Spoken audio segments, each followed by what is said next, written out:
ইফতা বিভাগের দায়িত্বে থাকার সুবাদে বিভিন্ন ধরনের তালাকের ঘটনা আমাদের সামনে আসে। তো ইদানিংকালে এবং বেশ অনেক দিন ধরেই আমরা অত্যন্ত উদ্বেগের সাথে লক্ষ্য করছি বিভিন্ন জায়গায় তালাক হয়ে যাচ্ছে, 3 তালাক হয়ে যাচ্ছে, এবং 3 তালাক হয়ে যাওয়ার পর সরাসরি ওই মহিলাকে বিবাহ করা বা ওই মহিলার সাথে যে কোনোভাবে মীমাংসা করে, পারিবারিক মীমাংসা করে বা সামাজিক মীমাংসা করে থাকার কোনো বৈধতা, কোনো ধরনের সুযোগ ইসলামে কোনোভাবেই নাই।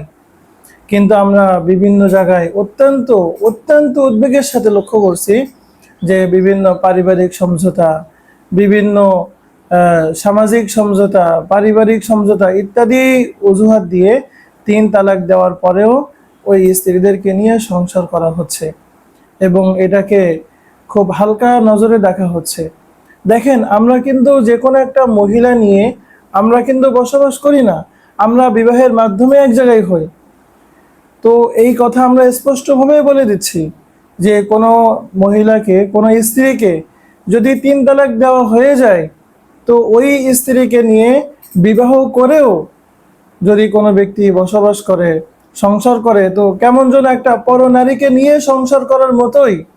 এটা আমরা কেন বুঝি না? এই বার্তাটা আপনারা অনেক বেশি ছড়িয়ে দেন, মানুষকে সচেতন করুন। মানুষ এটাকে হালকা নজরে দেখতেছে। দেখেন, আমরা আবারও বলতেছি, 3 তালাক দেওয়ার পর ওই নারীকে নিয়ে বসবাস করা, এটা কেমন যেন একটা পরনারীকে নিয়ে বসবাস করার মতোই একটা ব্যভিচার, একটা অন্যায়, একটা অপরাধ। ইসলামের দৃষ্টিতে এটা অত্যন্ত গর্জিত একটা অপরাধ। এবং এই অবস্থায় যদি সন্তান হয়, তো সেই সন্তানের ভবিষ্যৎ কি হবে, তার পরিচয় কি হবে? দেখেন, আমাদের এই দুনিয়া জীবন এটা কিন্তু শেষ কথা না। আমরা যদি কোরআন সুন্নাহের বাইরে যাই, আমরা যদি কোরআন সুন্নাহ এটাকে যদি আমরা সামনে না রাখি, আমরা যদি এই অনুযায়ী না চলি, তাহলে আমাদের পরকালে জিন্দেগি কিন্তু সুন্দর হবে না। আমাদের চোখ বন্ধ হবে আর আযাব শুরু হয়ে যাবে। এই জিন্দেগি কি ভালো হবে আমাদের জন্য? এই জন্য দুনিয়ার সাময়িক কষ্ট আমরা মেনে নিই। আমরা এই সমস্ত বড় বড় আইনকে, কোরআন সুন্নাহের আইনকে আমরা হালকা নজরে দেখে আমাদের আখিরাতকে আমরা বরবাদ করে দিব না। আল্লাহ তাআলা আমাদেরকে হেদায়েত দান করেন এবং আমাদের যে বিবেক বুদ্ধি, আল্লাহ তাআলা এটাকে জাগ্রত করে দেন।